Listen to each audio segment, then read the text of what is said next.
Sorry, I'm not sure what happened with the video, but we can always watch the videos at the end just to save any hassle. But that was a situation. I don't know if you read about the gentleman that you saw in Central Park. He's been going there for years taking photographs, and he asked the lady to put the dog on a leash, and she refused to, and she actually called the police and said that a man was attacking her. Can you hear me? Yeah. Yeah. And fortunately, the police didn't arrive, and when he videoed it. And to cut a long story short, she ended up losing her job, and it was, widely publicized. But, in another scenario, the police could have arrived, arrested him. We could have had another George Floyd or whatever, because this is a white woman that has completely fabricated her evidence. And had he not videoed it, he could have been in some difficulty. But, we don't always hear about these things. Okay, stop and search.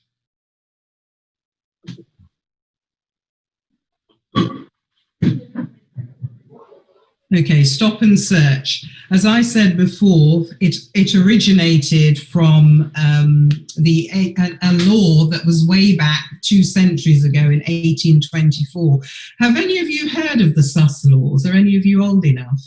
Yes. Yes, you remember the Sus laws. Basically, it was also known when I was a police officer as the Ways and Means Act. It means if you just didn't like the look of somebody, and we used it way back in the mid-80s to stop anyone, particularly if you were doing night duty and they looked suspicious.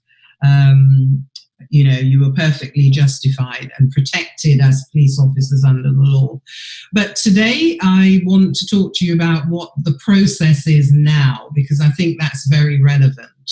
So basically, a police officer or a community support officer in uniform can stop you, but only police officers can search you. And they don't have to be in uniform either. That's the important thing. But they have to show you their ID. So it's important that our youngsters are aware that the police officer, before they stop and search them, they must show ID, particularly if they're not in uniform. If it says community beat police or community support officer, then they cannot search you. They can stop you and they can take information. And there are a number of different types of stops. First of all, you can ask to account for yourself. So this is when the police officer or the PSO asks you, for example, what you're doing, where you've been, where you're going, and what you're carrying. That's quite common. And we saw that, and we will see the extract from the North London MP that was stopped recently in her car. And then there's the actual, so that's stop and account, no search involved. Then we come to the controversial stop and search. And this is when a police officer stops and then searches you or your vehicle or something that you might be carrying. If they search your vehicle, it could be a vehicle stop. So it's important to know the difference. And sometimes they could search you and your vehicle.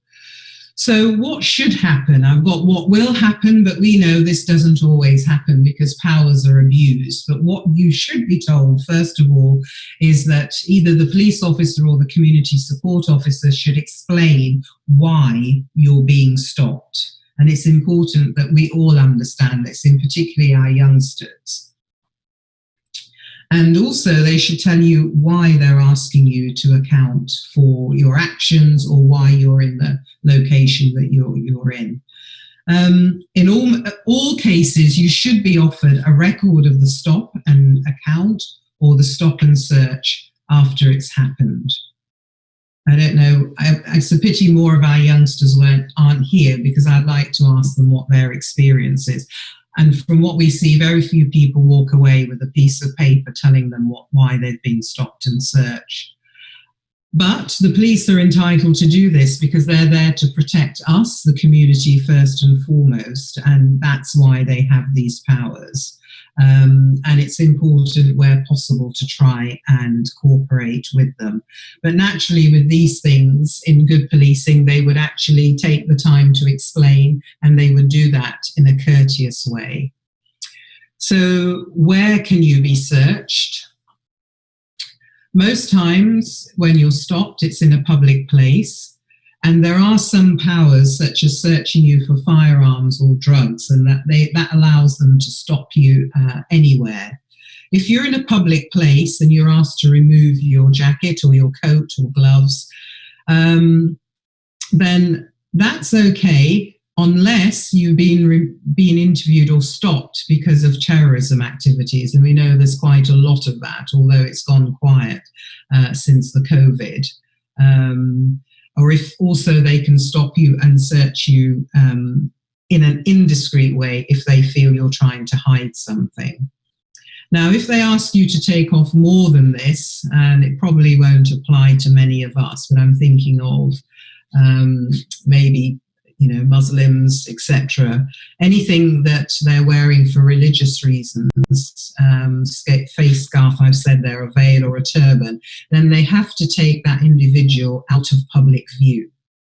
It's important that they do that, but it doesn't mean that they have been arrested, or under the first 3 bullet points, stopping and searching you does not mean that you have been arrested. And what should you expect? Well, first of all, I said it depends on how these things are done. What's critical is that they should be polite and respectful, but sometimes the process might take a little time, but nevertheless, we expect them to be professional and to not prolong the situation. Police officer may ask a few questions if it's, they consider it necessary to search you. What you need to bear in mind that if they have grounds to search you, it's not voluntary. You don't have a choice. If you don't cooperate, the officer can use reasonable force to conduct the search. As we saw, the rules in the States are pretty much the same, because we didn't see George Floyd resisting being stopped and searched, as far as I recall. Most officers this time, particularly when they're in a vehicle, they have a body video camera, which is really, really useful. And they will record what's happened, and unless it's no longer necessary or proportionate. And sometimes it's not unusual for them to try and discard the footage. The reason I say this, when I was at the Police Complaints Commission, I attended a double shooting in Hampshire, but it was a Met operation, I must say, and they are supposed to hand over the footage to the Police Complaints Commission immediately. And of course, they got into their vehicle and started to drive back to Scotland Yard. So I had to get on to my boss and tell him what happened, and they had to turn themselves around on the motorway and bring that video back, because they just shot 2 black men who were bank robbers. They were a series, it was a pre-planned operation, but nevertheless, all incidents like that, all police shootings came to us, and they were bang out of order. So you can imagine there were some serious words had. So what happens if you are in a vehicle? Well, we'll watch the video later.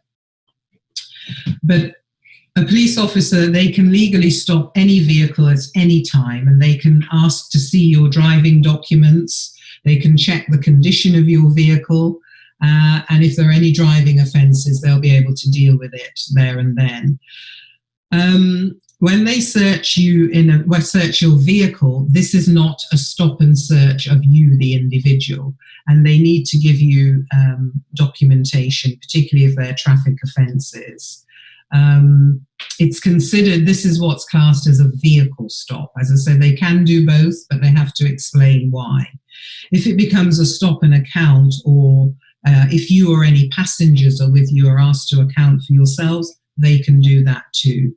And if a police officer then searches the vehicle or a person in it, this is a stop and search, as I've said. So it's important to understand the difference. And sometimes they like to do all of that.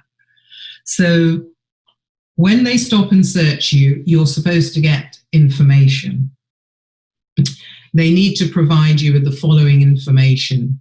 They need to tell you why you've been stopped and searched, why they chose you, and what they're looking for. And again, if it's not done, as I said before, politely, professionally, often we see them trying to wind up individuals, particularly our black youngsters. And it's important that they understand what the police rights are, but what their rights are too as citizens. Police have to tell them what they're looking for.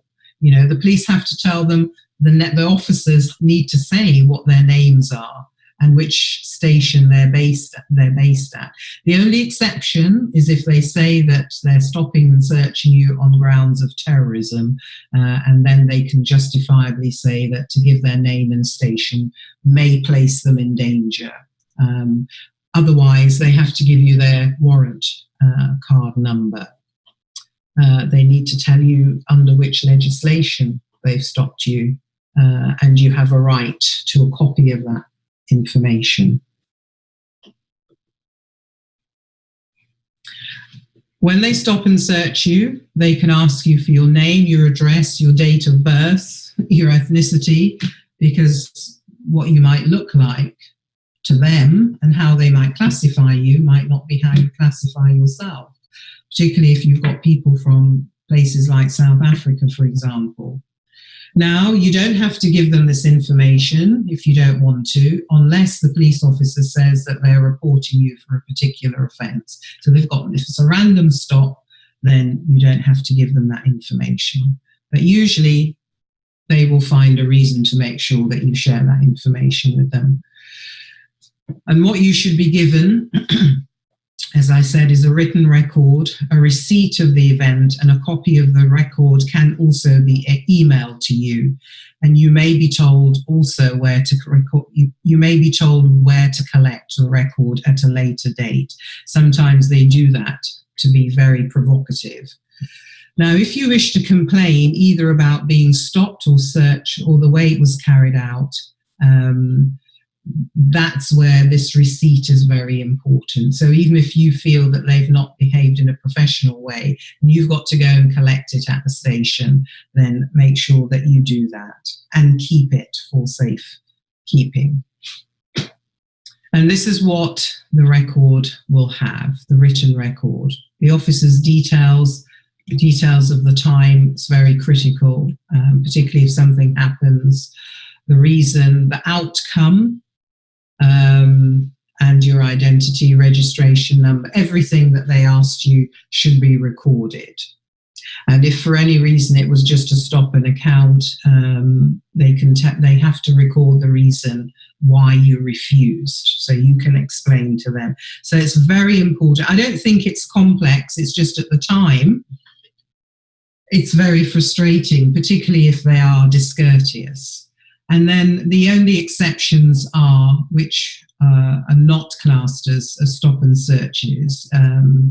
If you're searched following an arrest, this will be an exception. If you're searched on premises being searched under a warrant, so it doesn't come under the same legislation, that's what I'm saying. If you've witnessed a crime and you're being questioned about it to establish what happened in the incident, that won't be classed as stop and search. And then if you've been in an area where the crime has recently occurred and you're again questioned about it. So in these cases, a record of the encounter will not be made and you won't be given a receipt. So is that clear to everybody? Those are the circumstances. Okay, we've got Q&A, but let's see. I'm going to attempt to see whether we can pick up those videos. But start firing away with questions.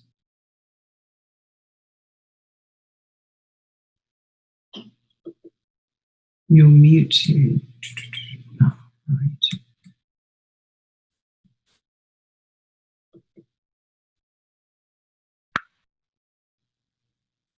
Right. Can you hear me?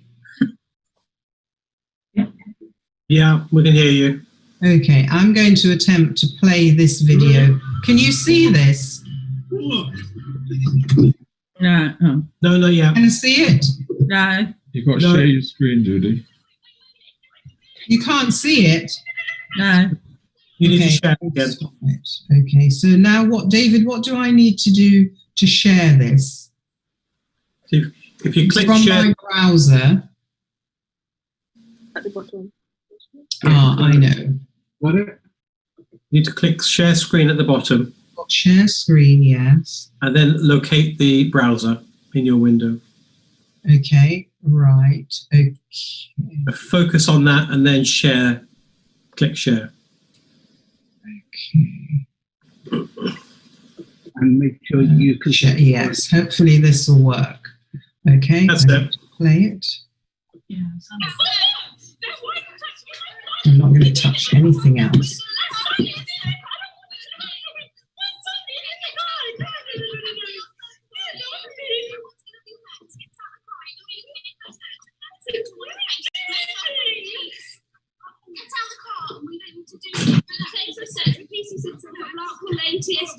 Okay? We decided in section 1 of PACE for a search for weapons. The reason being, it's alright, just relax. Did you see that? Yes, we did. She was a Commonwealth gold medalist for Team GB, Bianca Williams. Struggling with Japanese knotweed across the UK using this one simple trick to get it removed for free by specialists, saving them thousands. In the next 60 seconds, I'll show you how to qualify.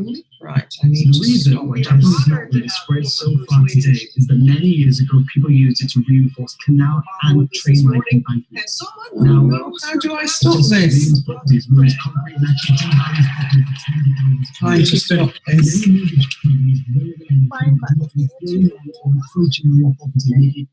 Right. That's it. Okay, now I need to come back to the rest of you. Zoom. No. Can you still hear me? Yes, we can hear and see you. I can see somebody's picture at the top, but I don't know how to get this back. Are you looking to share your... Who's got the bird at the top? That's myself. Right, so I can see you and my Q&A, but I need to see all of you now for discussion. Oh, they've minimized. So Okay, so where do I minimize? expand the minimization.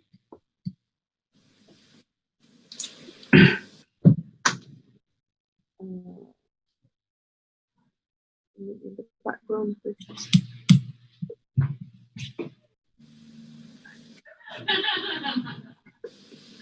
Right, I can see somebody else. Just single pictures coming up on the left-hand side of my screen. I'm not sure how to get everybody back. On the dialog box that you're seeing the single pictures, if you hover over it, you should see an expand button. I think it's An arrow going upwards. Ah, yes. It's all right. I'm just not tech cap. Right, I'm staying here now. I think that one video was bad enough. Dawn Butler's, who's an MP, hers wasn't as bad. But what you see in there is that she clearly knew her rights, and she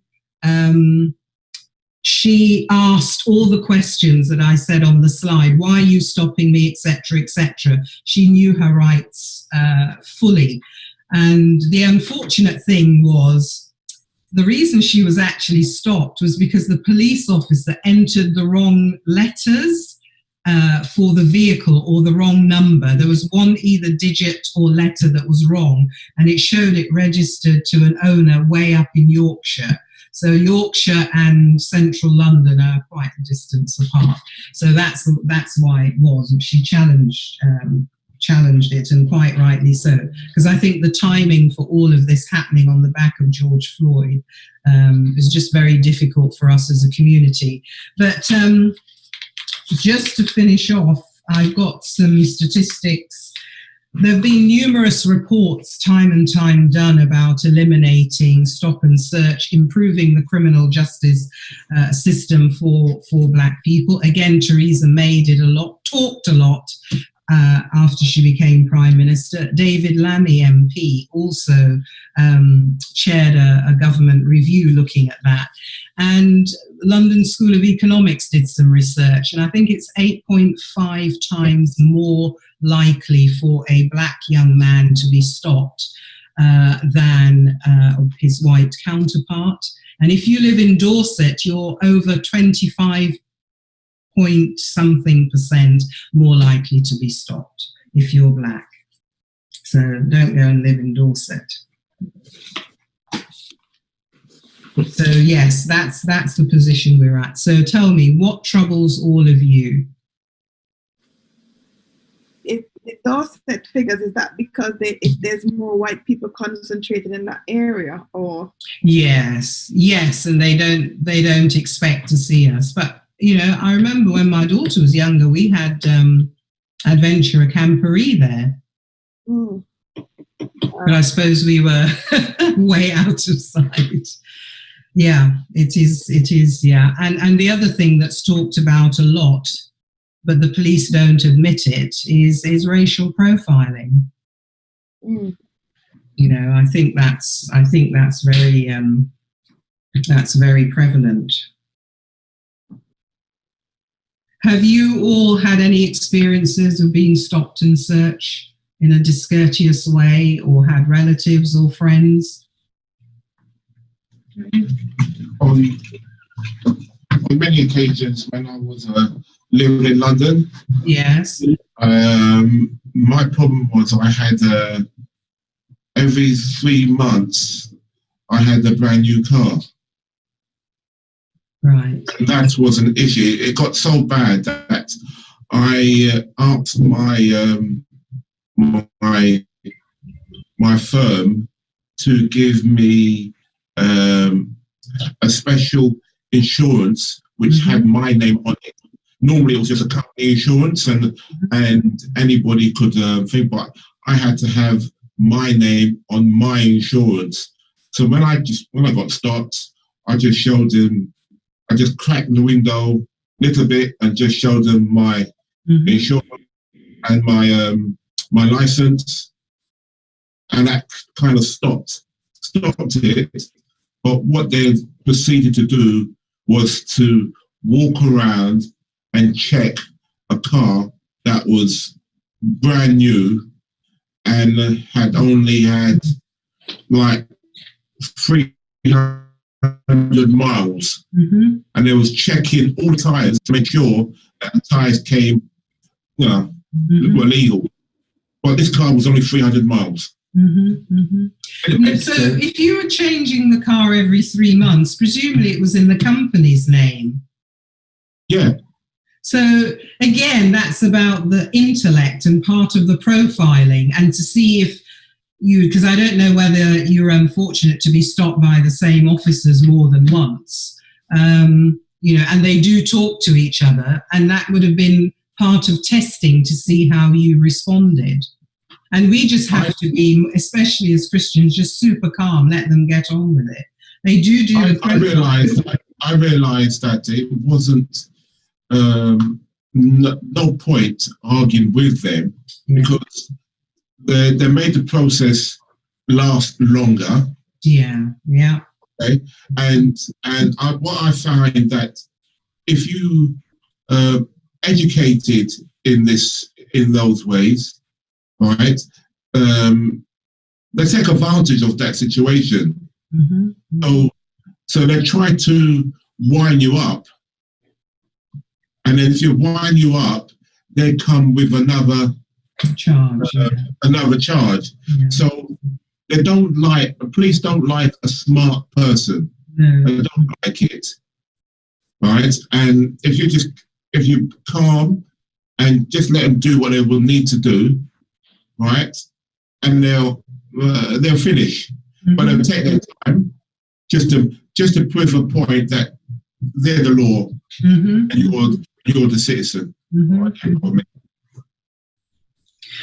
Yes, and I think, if anything, it's about how we teach and encourage our youngsters to keep calm when they're in the firing line. And something it's about, I think it is prevalent with some police officers, particularly the less educated ones, about the way they treat people. Because as my profile, I did 11 years in the West Midlands, and I have also seen how they have behaved towards affluent white people. Not to the same degree, because if you're black and you're driving an expensive car, it's the attitude that you've got no right to be doing that. You know, I've seen them stopping, you know, professional people, you know, and I remember when I first joined the Home Office, I was always, I was part of something in the Midlands called the Society of Black Lawyers.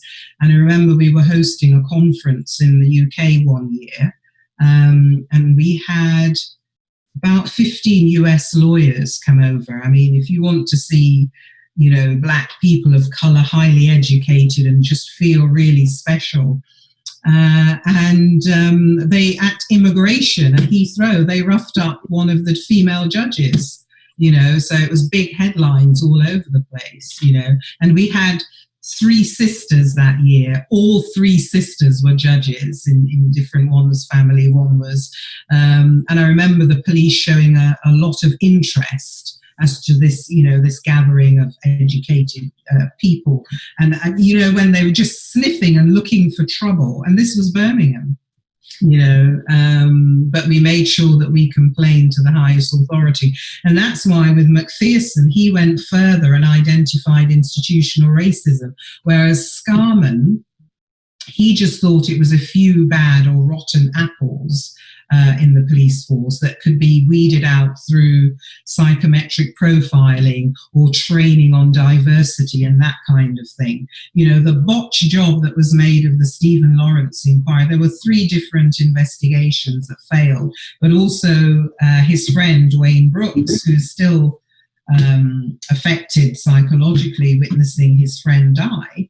They treated him as a perpetrator initially, you know, you'll recall. And then they tried to say that him and Stephen were in an altercation with these 5 racist youths. And it's interesting we're having this discussion at a time when this government has just decided that there is no, because nobody's actually been fully prosecuted for this. They've got them on other things and the evidence is there, but they've not been able to nail them. You know, as you know, the first prosecution was a private one and they all walked. So it's and there are some police officers who have now retired that it's haunted them, not those that were involved with the investigation, but those who tried to put it right. But you've got to have the evidence. So it's difficult. Has anybody else had any experience? David, you were saying there was a lot of talk in the church after George Floyd died or was murdered. What have you spoken to your young people? What are they saying about this? Has it affected them in any way? Did any of them go on the demonstration? I think, sorry, I'll turn on my mic. I'll turn on my video. I think, well, me personally, I know some young people, we have had discussions amongst ourselves about it. And I know that some of us did go, we had a peaceful protest here in High Wycombe. So some of us did go on that. And I think it has been a topic that, especially in recent months, that has kind of impassioned like a lot of us about justice and just civil rights and human rights, and that we have been having a lot more discussions about that amongst groups of us.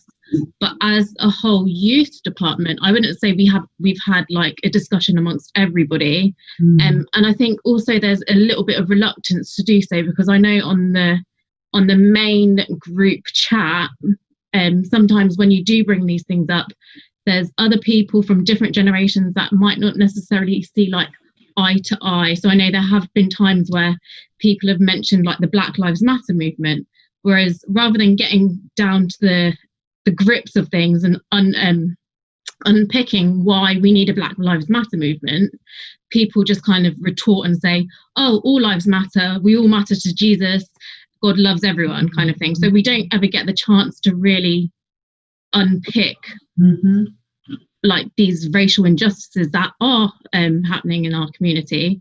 So yeah, we have, as a church, I don't think we've really had that chance to talk about it with everyone. It's only been small pockets of people.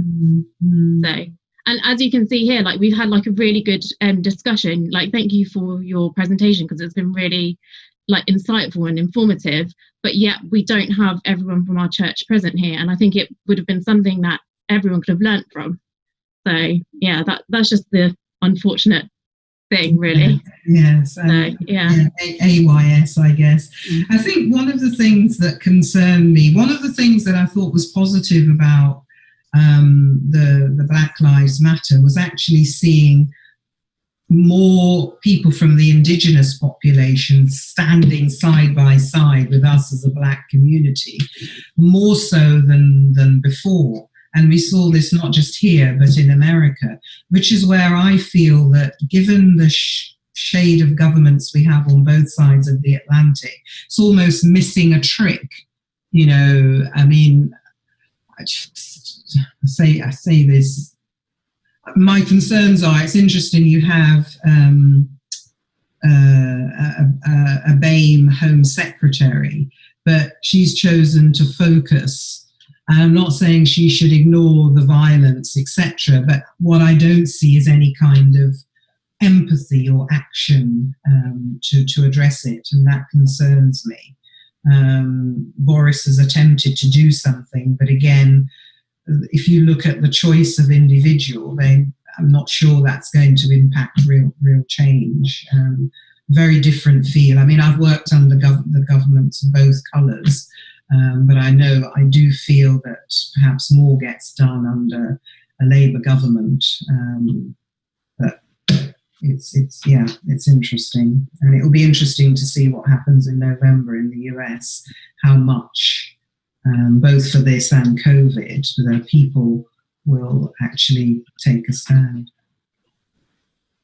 Just following on from what Dania said, literally as we were going through this, I've had 2 comments from members of our church thinking that this topic shouldn't be discussed. Wow. So there could be some of that feeling going to some of the people why they're not here as well. Yeah. Do they say why? With our church. No, they just... Sometimes I get outraged at the fact that we prefer to bury our heads in the sand and ignore, because we're all so godly minded and we have none of these problems here on earth, and therefore we don't have to think about it, at least perhaps in Wycombe. And that really annoys me, because then our young Black members within our community, our own people, are then growing up thinking that, really, does the church get concerned about worldly ideas? Is the church involved in community ideas? Is the church involved in practical ideas? Is the church concerned about my well-being, full stop? And those kind of comments are the ones that immediately shut down our young people, why they're not here.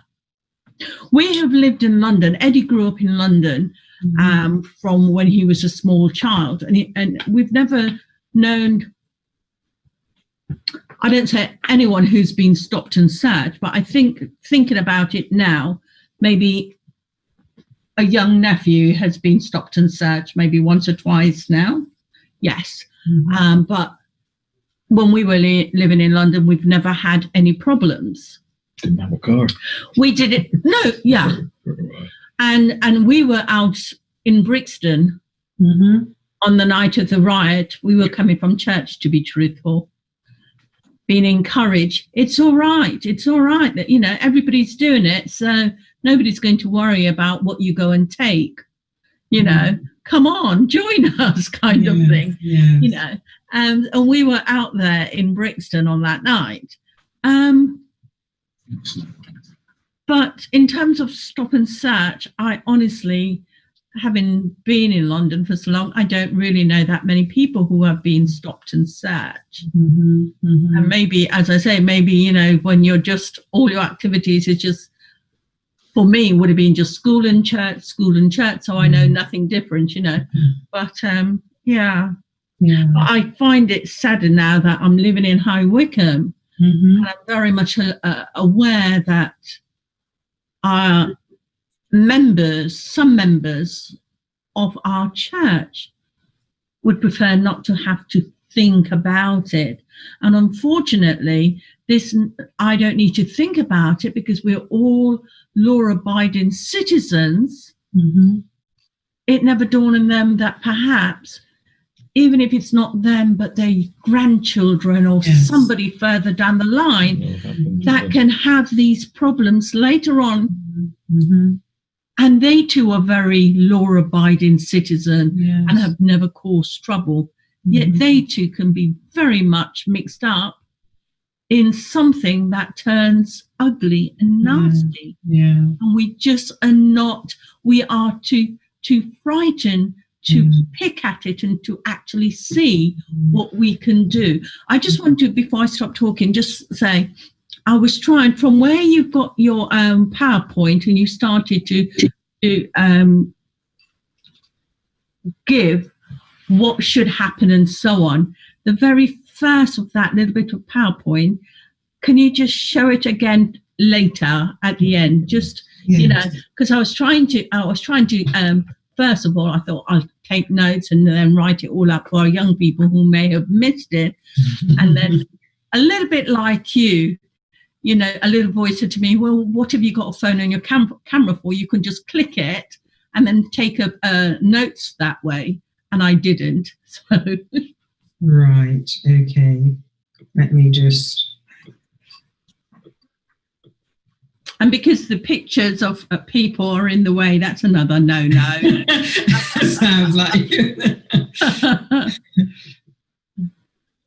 So is that what to expect from the officer stopping and searching you? Is there one before that? I think there might be. Where you could be stopped? Just go right back to the beginning of where you were starting. What will happen? Okay, yes, I can take them through. So there's different types of stop and search. So it's really... Okay, so maybe if I... Yeah, so the stop and search process. So bear in mind the community... Do you have the community officers in... I call them, they're not the real police. They're not the real police. And, there are a few now. I think they might be around, but I'm not sure if they, you know. Yeah, they can stop you, but they can't search you. And when you're stopped and searched by an officer, they must show you their ID. So the first type is to stop an account. So that's just where, you know, where are you going, where have you been, you know, what are you carrying, that kind of thing. Yeah. I don't know whether our young people know their rights. Yeah, I don't think we do. Well, I didn't know any of this. Like, well, some of the basic stuff, but like, I would, if I got stopped and searched today, I wouldn't have known what I could have asked for. Yeah, so that's a stop an account. So again, it's good to be calm. So once, you know, they and a lot of them will just do that. Then you get nervous if they want to stop and search you, because they can either search you and your vehicle. So this is when a police officer stops. A stop and search is when a police officer then searches you, a vehicle, or something that you're carrying. So a bag, even a handbag or a rucksack, whatever. Yeah. And then you also have a vehicle search. Sometimes they may not search you, but they may ask to look, like the brother who said, you know, they could ask you to get out of the car so that they could look at what's in the boot or something. And that's known as a vehicle stop. Any questions? Isn't that usually when they plant something in the boot of your car? And they can. That's why they should ask you to get out of the car and step to the back and open Watch them search it. Yeah. Yeah. Can the PCO detain you? What more? Can they detain you? Detain you. They can't search you. They can detain you. Yeah, they can. They can, whilst they call for a real police officer. What can they detain you for? Well, they should tell you why. They should tell you why. They should tell you the reason why. So what will happen, what you should be told, the police officer or community support officer must explain why you're being stopped and why you're being asked to account for your actions or your presence in a particular area. Okay? And then you should be offered a record of the stop and account or the stop and search when it happens.